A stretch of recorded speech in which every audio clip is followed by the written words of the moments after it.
Ayan o mga kapatid, so dinaanan natin itong puting na ongoing nila, no, na paglalagyan ng modular blocks. Ayan o. So bukas i-ano ito, ibuhusan ito. Dito kasi ilalagay yung modular blocks. Ayan o, nakikita natin. So tawag nito puting, no, parang ang lapad nito nasa 1.2, 1.3. Yung ano niya, parang 20 cm yung kapal niya. So yan ang lalagyan ng modular blocks. So ano yan, no, diretso yan hanggang dun sa nasa 100 meters yata. Gagaling dun sa may yung abutment na yan, no. Papunta yan.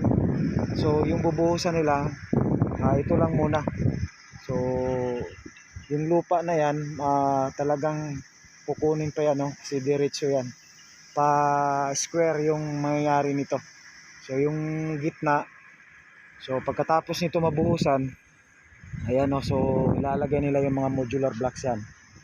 So paslope yan, no, galing dun sa taas sa tulay, paslope yan. Tapos yung gitna, yun na yung lupa. So talagang hindi lalabas yung lupa, kumbaga nakakulong pa lang, nakakulong siya.